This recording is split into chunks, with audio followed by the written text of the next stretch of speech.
Hello, welcome to my channel. My name is Erica, and today's video is episode 7 of a true crime series I'm doing here on my channel, True Crime in Oregon. Now, I've always been very intrigued by true crime, and I am from the state of Oregon, so I thought it would be interesting to combine those two things. Now, this is the case of Sebastian Shaw, and in the early to mid 1990s, he murdered 3 innocent people in the Portland, Oregon area. Now, he is also suspected of murdering a 4th victim, but unfortunately, he was never conclusively tied to that crime. And when he went to prison, he bragged about killing up to 10 to 12 people, but that has never been proven either. Now, all the information I'm giving you in today's video came from this book right here. This is called Lust to Kill, A Twisted Misfits Murderous Frenzy by Robert Scott. And I did pick this book up off of Amazon. I'm not sure if this is still available, but if it is, I will put the Amazon link to this book in my description box. And I want to tell you, this book is probably one of the most, if not the most, detailed true crime novels I have ever read. The author does a really good job of detailing Sebastian's life, his crimes, the victims, the investigation, all of it.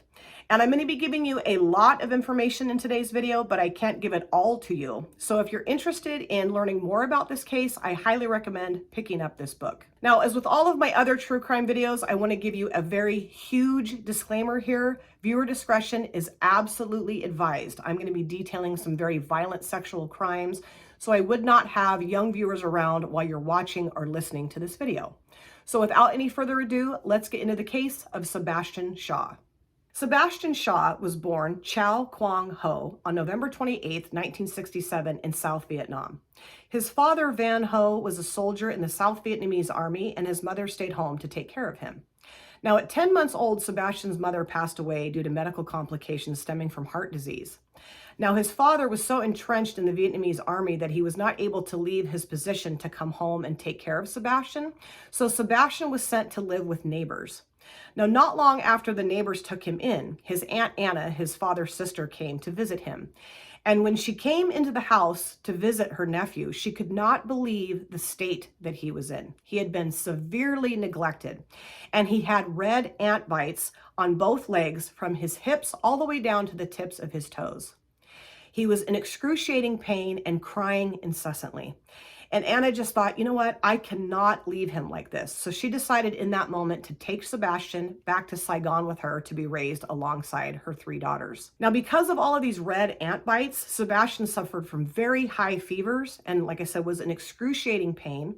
Anna took him to the doctor on several occasions, and at one point he was hospitalized because they really thought they were going to have to amputate both of his legs. But there was really not a whole lot they could really do for him other than just kind of try to let these ant bites heal, which they did. It took years for these ant bites to heal. So from a very early age, Sebastian was exposed to extreme neglect and extreme pain. In 1971, Sebastian's father remarried and had 2 daughters, but really was not a very active part of Sebastian's young life. He would see him on occasion, but never wanted to take custody of him back. So Sebastian had a very strange relationship with his father from a very early age. Now, in 1975, the Vietnam War was raging out of control, and Sebastian and his aunt and his cousins were living right in the middle of a very war-torn country. Now, the U.S. government was trying its best to get as many South Vietnamese people out of the country as they possibly could. And on April 29th of 1975, Sebastian and his aunt and his cousins were part of an evacuation plan. They were taken to the U.S. Embassy building, them and several of their other neighbors and other citizens, and they were put on the roof, and then a helicopter came and took as many people as they possibly could and took them to an American ship out in the ocean. And Sebastian and his aunt and his cousins were part of that whole evacuation process. Now, from that ship, they were taken to Wake Island, which is a small island off the coast of Guam. And then at that point, they were taken to Camp Pendleton, which is a Marine base in California. They stayed there for a little while, and then they were taken to Port Arthur, Texas, to live with a host family. Now, of course, the majority of the U.S. citizens were not a fan of the Vietnam War, and they were also not a fan of the fact that Vietnamese refugees were coming to America to live. So Anna, Sebastian, and his cousins were frequent victims of bigotry, racism. I mean, people just treated them horribly. They made fun of how they looked, of how they sounded. And Sebastian was a little bit of a heavy-set child, so most kids would tease him unmercifully about his body. Now, eventually, Anna was able to procure a residence for herself, Sebastian, and her daughters. And oddly enough, Sebastian's father ended up settling in a house not very far away. Now, he did try to see Sebastian a little bit more. I mean, he did spend some more time with him, but he had a very militant view of the world around him. And at this point became a very violent alcoholic. So most of the time when he was taking care of Sebastian, he was abusing him horribly. There were domestic violence charges filed against Van, Sebastian's father, for abusing Sebastian. And also he was abusing his girlfriends. Van's father had several girlfriends during this time and was extremely abusive to all of them. Now, Sebastian's father decided that he wanted to try to escape prosecution. So he decided to take Sebastian and move to Mount Angel, Oregon, just to get away from that whole situation. Now, Sebastian was terrified to move away from his aunt and his cousins. I mean, they were his true family. And because he was being so horribly abused by his father, the last thing he wanted to do was to move away with his father. But he was a child and had no choice in the matter. So Sebastian and his father settle in Mount Angel, Oregon. Sebastian is then enrolled in school and his father finds a job. Now, at this point was when Sebastian was extremely neglected by his father. His father was either always at work or out with his friends or dating other women. Sebastian started having massive temper tantrums in school and also at church. And because he was left alone all the time, he just would kind of like wander around the neighborhood. And eventually he befriended two of his neighbor girls, and their mother kind of just took him in, just kind of would take care of him as often as she possibly could. Eventually, Sebastian's father ended up marrying this woman. And Sebastian's father decided to move the whole family to Woodburn, Oregon, which is another small suburb town right outside of Portland. They ended up living in Woodburn for several years. Sebastian went to middle school there and also the first 2 years of high school. But the relationship that he had with his father was getting more and more contentious and more violent. Not only that, but Sebastian's father would never let him take part in any kind of like extracurricular activities. He was really into reading. He wanted to be involved in a book club. His father would not allow that. Sebastian thought because he was kind of a bigger kid that he might like to wrestle. And of course, his father would not let him do that either. So Sebastian was a very lonely, very angry, very unhappy adolescent, to the point where he ended up trying to commit suicide by overdosing on aspirin about midway through high school.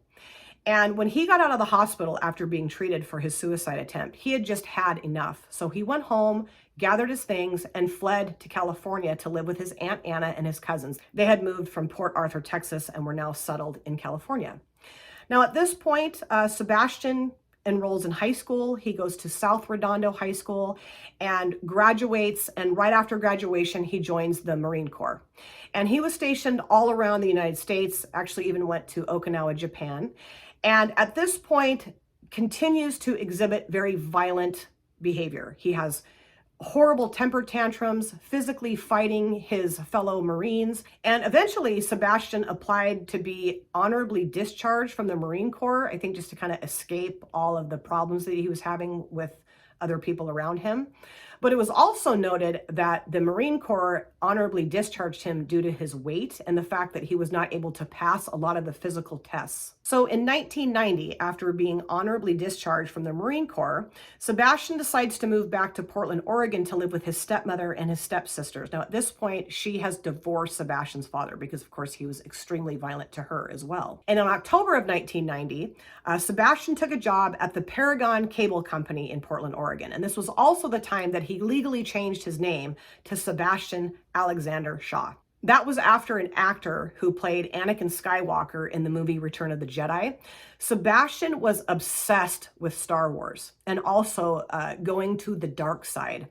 He was writing a lot of short stories about the dark side and also a lot of short stories depicting violence towards women, rape, murder, abuse, domination, power, control, that kind of thing. Now, he ended up working at the Paragon Cable Company until June of 1991. And throughout his employment there, he was warned multiple times to stop harassing his female coworkers. He would ask them out on dates, and if they would say no, he would just bug the crap out of them. Like, why won't you say yes? Please go out with me. Come on, go out with me. He would talk about their bodies, their breasts, their backsides, their face, their hair, how they smelled, what they were wearing. Just incessantly would harass these women. And, the managers and his other coworkers would pull him aside, tell him to stop doing that, to leave people alone. He even received many verbal and written warnings, but he just would not stop. And he was really obsessed with women that had shoulder-length brown hair. He'd gone to school with this girl in high school that he became obsessed with, and she had hair like that. So he was just almost like on the hunt to find a woman that looked just like this girl that he was so madly in love with in high school. Totally unrequited love, of course. So after multiple warnings, both written and verbal, to stop harassing his female coworkers, on July 2nd, 1991, he was finally fired from the cable company. He'd really kicked his harassment up a notch. He was really going after one of his female managers. He had left her some very sexually suggestive material on her desk and would write her very sexually suggestive notes and just say all kinds of just awful sexual comments to her. And they had just had enough. Now, initially, when he was fired, he took it okay, like he was calm and just said, okay, I'll go get my things and leave. But as he was being escorted from the building, he had a horrible temper tantrum, which was very common for Sebastian. He started screaming and swearing. He picked up a chair and threw it across the hallway, to the point where they ended up having security come and escort him from the building. And in that moment of being fired, Sebastian came up with a plan of vengeance. And rather than enacting this vengeance upon any of his coworkers, he sought out a person that had absolutely nothing to do with what was going on here. 40-year-old Jay Rickbill lived in an apartment in downtown Portland, and he had cerebral palsy. And at this point in his life, he was wheelchair bound. He'd had several surgeries as a child and in his adolescence. And at one point, a surgeon had actually clipped a major tendon in one of his legs, which basically left his leg completely useless. Now, he had a very meager income. He got some disability money, and he also had a very part-time job. He was living with a roommate. But Jay was one of the nicest people in that area. Everyone that knew Jay absolutely loved him. And he would just frequently most often leave his apartment door unlocked. It was kind of just a revolving door. And anyone in the area that was friends with Jay, even complete strangers, were always welcome to come into the apartment and hang out with Jay, have a nice time with him, relax, take a nap, crash, whatever they needed. Jay was there to provide it for them. And on this day, July 2nd, 1991, Jay's roommate had just left to go to work. And Jay was just kind of lounging in bed. It was like mid-afternoon, and just kind of having a leisurely day. And as he was getting ready to pull himself from his bed into his wheelchair, and here is Sebastian Shaw standing in his bedroom doorway holding a large kitchen knife. Now, Sebastian knew who Jay was, sort of, like he'd been to Jay's apartment a couple of times, but it's not really known if Jay even knew who Sebastian was. And within seconds, Sebastian is attacking Jay, stabbing him viciously in the neck, the chest, the shoulders, and the arms. Now, Jay did his very best to defend these knife blows, but because, of course, he's wheelchair bound, he had nowhere to go. And Jay ended up with some very severe gashes, some defensive gashes in his arms, trying to ward off these stabbings. But Sebastian was able to slice through Jay's carotid artery and also his jugular vein, and within seconds, Jay had bled to death. Now, Sebastian collects himself, walks to the bathroom to clean himself up, and he notices that he's been cut. Somehow during the stabbing, he has cut himself. And there were several drops of Sebastian's blood down the hallway leading into the bathroom. So Sebastian takes a wad of toilet paper and cleans himself off with that and throws it in the toilet and leaves.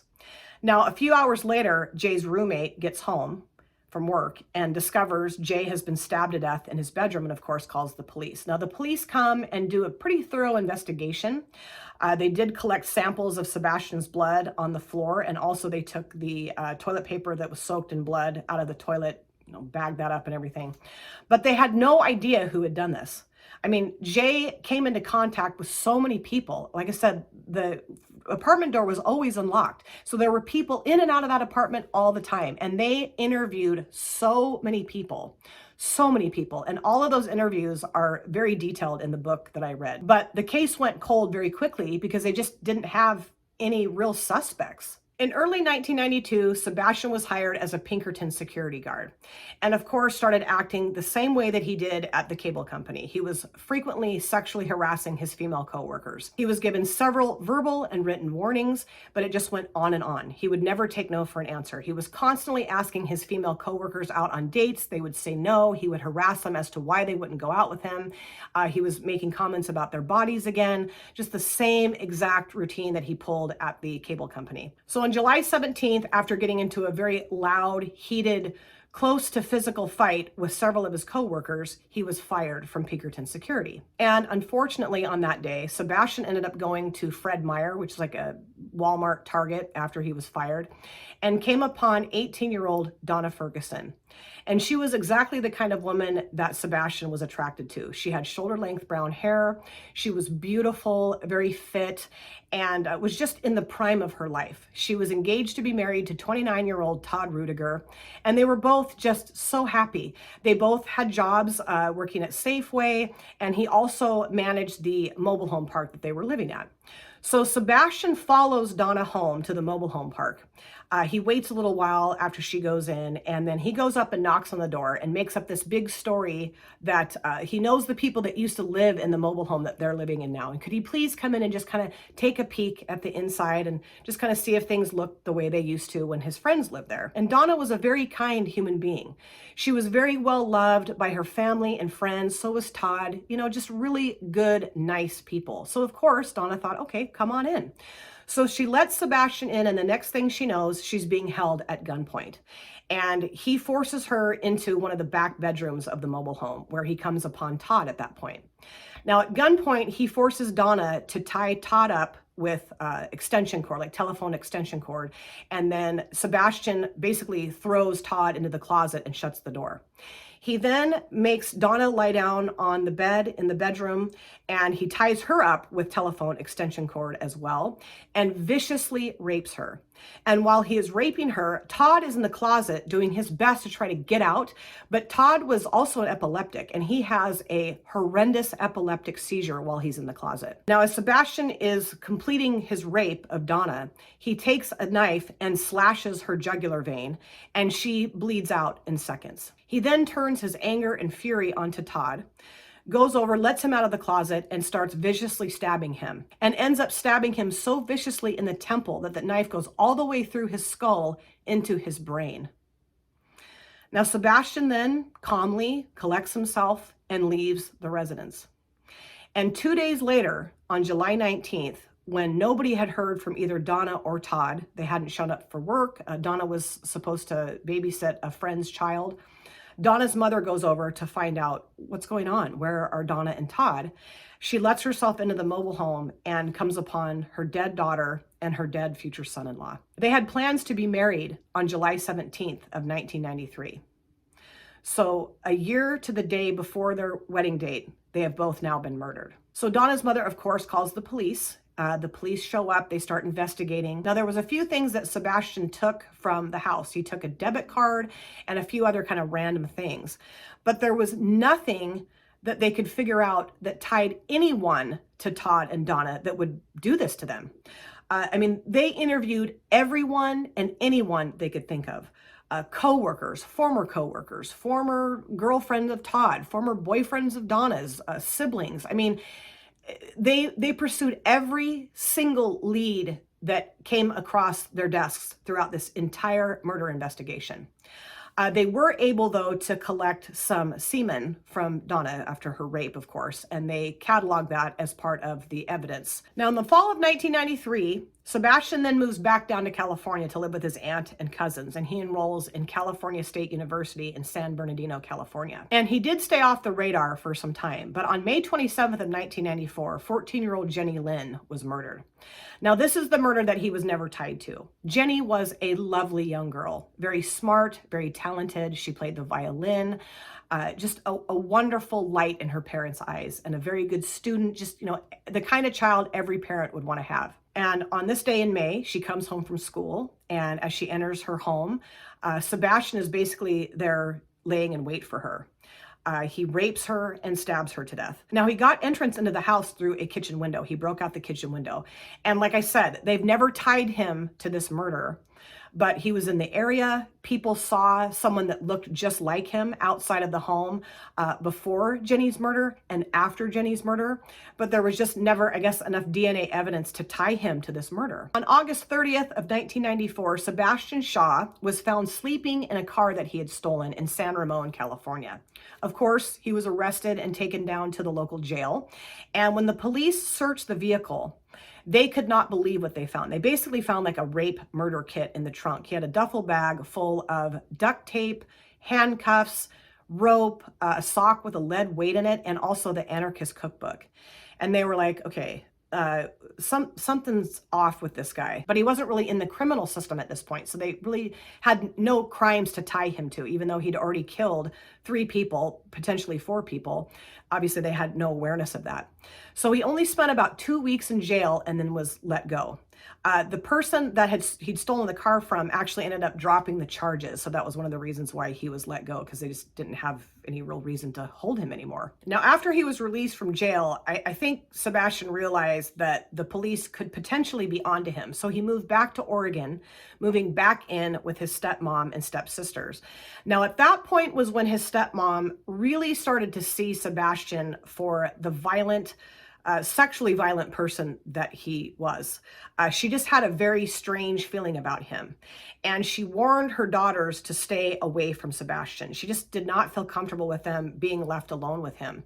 But unfortunately, there were several times when Sebastian would take his stepsisters to school. And throughout the investigation later on that I'll get into, it was found that Sebastian actually molested one of his stepsisters to the point where I think she was like in high school at this point. She actually moved out of the home to get away from Sebastian. I don't know if she didn't go to her mom, that wasn't really clear, but he freaked her out so bad. She was so terrified of him that she felt like she had no other choice but to leave the home. Now, at this point, Sebastian takes a job at a Safeway in Portland, Oregon, and again, starts to sexually harass his coworkers. I mean, it's interesting because some of the female coworkers that were interviewed said that he was fine, that he never bothered them, but the majority of them said that yes, he was very aggressive, sexually aggressive, would harass them constantly ask them out for dates, and when they would say no, he would just hound them about it. And this was also the time he started to show up for work looking very unkempt. He was very dirty, he smelled of BO, and he also started drinking very heavily at this point and would frequently come to work reeking of alcohol. And in July of 1995 was when Sebastian committed his next crime. He is so tired of being spurned and rejected by his female coworkers that, of course, he enacts a plan of vengeance upon a complete stranger. He happens to be walking through a small neighborhood in Portland and comes upon 18-year-old Amanda Karpova. Now, she and her boyfriend just happen to be on a little walk like near her apartment when he sees them and starts following them. Now, Amanda looks a lot like Donna Ferguson. She has shoulder-length brown hair, the type of woman that Sebastian is obsessed with, that reminds him of his unrequited love from high school. Amanda is just in the prime of her life. She is a very intelligent young woman, beautiful. She's a wonderful student. She's a ballerina, just, really living her best life at this point. So her boyfriend actually does notice that this Asian man, this heavyset Asian man, is following them. But to him, I think Sebastian just kind of seemed harmless. So nothing was done about it. They just continued on their walk and went back to the apartment. A couple of days later, however, Amanda is in her apartment alone with her front door open. Her French door is shut, and she's just sitting on the couch studying for a French philosophy exam when the next thing she knows, Sebastian Shaw has kicked through her screen door and is now standing in the apartment holding a pistol at her. He forces her into her own bedroom, ties her up, blindfolds her, and viciously rapes her. But Amanda does everything in her power to fight him off, to the point where lamps and other items get broken in the bedroom. I mean, she fought him hard to the point where she ended up breaking the bindings that he had around her wrists, and she starts to attack him. And it freaked him out. I mean, he was scared of her. He really thought that she could hurt him. So he basically stops, tells her to calm down, that he's not going to touch her anymore, and then asks her if there's a back way out of her apartment. And she tells him, of course, and he leaves. So she immediately dresses herself, runs across the courtyard of her apartment complex, and goes to a really good friend's apartment, and together they call the police. And she, of course, gave them a very good description of exactly what Sebastian Shaw looked like. And of course, they had a sketch artist come and do a sketch of his face and stuff. And they were able to take semen from her as well and catalog that as evidence also. And at this point, Sebastian Shaw really doesn't have a whole big criminal record. I mean, he does have the stolen car on his record, I guess, but then the charges were dropped, so I'm not really exactly sure about that. But in January of 1996, Sebastian finally enters the criminal system. At this point, he has moved out of his stepmother's home and is living with, I think, 4 or 5 roommates. And he gets into this huge, heated argument with one of his roommates. And when his roommate leaves to go to work, Sebastian goes and gets a gun and goes into his roommate's bedroom and starts blowing holes into the guy's stereo and into his speakers, and just leaves the room in an absolute shattered mess. So of course his roommate gets home from work and sees all this, and Sebastian is actually there bragging about the fact that he'd been in his room and shot all of his stuff up. So the roommate calls the police. The police come down and arrest Sebastian, which he makes it pretty easy for him because he instantly admits it's like bragging to the police officers that he's done this. So he gets taken down to the local jail and kind of processed through the system and whatnot. And at this point is the first time that he's ever given any kind of like psychological assessment. He meets with Dr. Lung, the jail psychologist. And at this point, he gets diagnosed as chronically depressed, that he has PTSD, and that he also suffers from extreme antisocial, sociopathic, violent behaviors. Now, he does tell the doctor quite a bit about his childhood and his past. So to the doctor, you know, this all kind of makes sense that this is where we are now with Sebastian, that he has all these problems, you know, PTSD, chronic depression, that sort of thing, violent tendencies. And he does work with Sebastian, like through counseling, and tries to get him to like work through some of the things that happened to him as a child. But because Sebastian isn't in jail for very long, he does get released after not very long, and he is put on probation. Sebastian just stopped seeing the counselor. Even though he's court mandated to see the counselor, he just stopped seeing the counselor and nothing's really done about it. Now, both investigations of Amanda Karpova's rape and also the murder of Todd and Donna are being ferociously investigated. Now, Jay's murder is still being investigated, but like I said, it grew cold very quickly, so not a whole lot's being done there. But finally, in September of 1997, a DNA match pings back that the same person that raped Donna Ferguson also raped Amanda Karpova. So now these two crimes are finally tied to each other. They still don't know who did it, but they do know that the same person committed both crimes. And the more people they talk to and the more they investigate, signs really start pointing to Sebastian Shaw. Of course, the detectives are looking at all different kinds of crimes all over the Northwest, Oregon, Washington, California.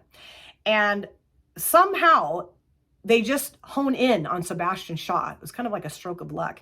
They do find out about the stolen car, and they also find out about the rape kit that was in the trunk. And because, of course, he matches the description that Amanda has given the sketch artist, you know, all of these things just kind of start tying together. So they start really looking into Sebastian Shaw's life. They go to his former places that he had worked. They go and talk to his stepmother. They talk to his stepsisters and find out just how violent Sebastian is. They find out that he's molested his stepsister. They find out he was horribly sexually harassing his female coworkers. And they start thinking, you know what, this may just be the guy. And after meeting with his parole officer, they find out that Sebastian is actually violating his parole. He hasn't met with his parole officer in a really long time.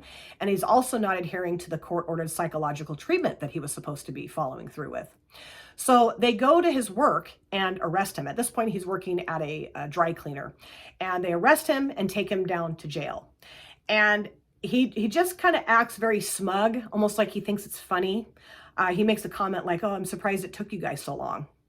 And they ask him for a cheek swab. You know, they need some DNA evidence of his. And he refuses. He says, no, I'm not going to give you a cheek swab. I want my lawyer.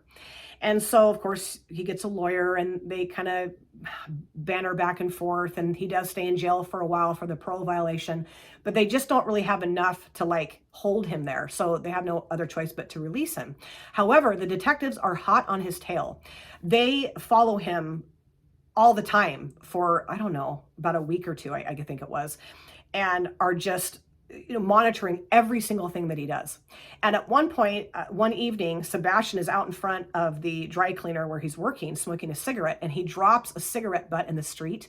And the detective instantly goes over, grabs a cigarette butt, puts it in a little baggie and takes it right down to the lab and says, put a rush on this. Put a rush on this DNA. And when they do test this DNA, it matches to the DNA that was found in Donna Ferguson and also in Amanda Karpova. So they finally have him. And on February 21st of 1998, they arrest Sebastian Shaw as he's coming out of the Portland Public Library. So of course, they start amassing all these charges against him and arrange a court date. At first, I think he was planning on pleading not guilty, but with all of the evidence they had against him and all of these like witness statements, I mean, there was no way he was going to be found innocent. So he does plead guilty. Now, initially, he is charged with 42 charges, but at his sentencing hearing in February of 2000, he's only charged with 3 charges. 2 aggravated murder charges and 1 attempted aggravated murder charge. And he ends up getting, I think, 2 life sentences in prison. So as Sebastian enters into the prison system, he starts bragging to his fellow inmates about all the people he's killed. He says he's killed 10, maybe 12 people. And one of his fellow inmates decides to go to the guards and say, hey, this guy's in here bragging about all these people that he's killed. He's kind of pissing us all off. So can you take care of this? So of course the guard goes and discusses this with the detectives that were in charge of Sebastian Shaw's investigation. And so they go sit down and meet with him. And Sebastian is just kind of like acting like, oh, it's just a joke. Haha, I'm so funny. Like, it's no big deal. I mean, even when he was arrested for this whole crime and brought into the jail, he was celebrating, like dancing and laughing and jumping around. I mean, very bizarre, awful behavior. So at this point, because he's now in the prison system, they demand that he give them a blood sample, and he can't say no. So he does give them a sample of his blood. Now, you might be wondering what's going on with the Jay Rickbill investigation, because I know I was wondering about that too. Now, the detective that was in charge of that whole investigation, I don't think did a very good job, number one. And number two, around this time in 2000, he is going to retire, right?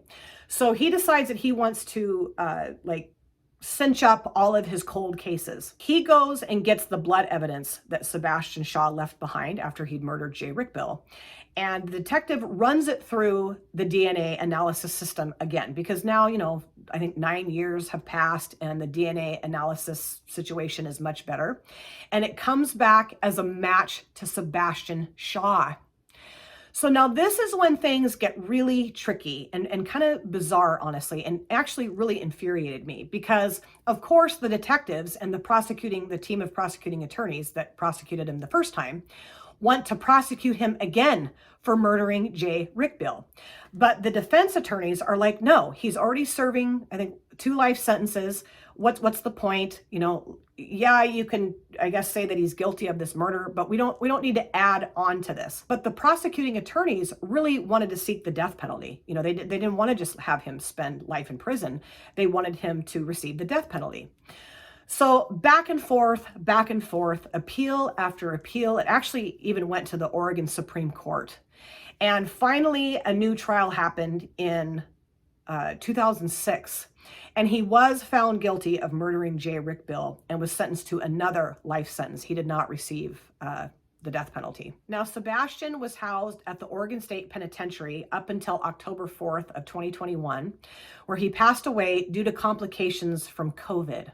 Although there are some other stories that are kind of floating around the dark web about how he died. There's one theory that he was killed by an inmate. Another theory is that he was killed by a guard. But his death is legally listed as complications due to COVID. Now, unfortunately, he was never tied to 14-year-old Jenny Lynn's murder. And that just breaks my heart. They did have some circumstantial evidence, like the sightings of seeing someone that looked like Sebastian out in front of Jenny's home before and after her murder, but just no DNA evidence, nothing that really tied him to her murder. Now, of course, I want to give you my 2 cents, as I do in all of these true crime videos. This was a real tough one because, of course, after reading the book and knowing the horrible start that Sebastian had to his life. I mean, just horrible. You know, his mother dies when he's 10 months old. He's made to live with neighbors, horribly neglected and abused. I mean, letting red ants bite a child's leg to the point where he's like, could die from it. I mean, that's abuse. Then he's rescued by his aunt, taken to another city, right in the middle of the Vietnam War. His father is really nowhere to be seen. And when he is seen, he's extremely violent towards Sebastian. Gets whisked away to America, where he's horribly treated, made fun of, teased, again, you know, dealing with the violence from his alcoholic father, then jerked away from his aunt, taken to a completely different state, you know, again, neglected by his father, left with the neighbor lady, marries the neighbor lady, abuses the neighbor lady. I mean, you know, just all this stuff's going on. Very rocky life that Sebastian lived. Finally was able to go and live with his aunt in California for a while. And I think that may have provided him with some happiness, but really he had a horrible life from birth up until he died. I mean, truthfully. Do I think that's an excuse to go and murder innocent people? Absolutely not.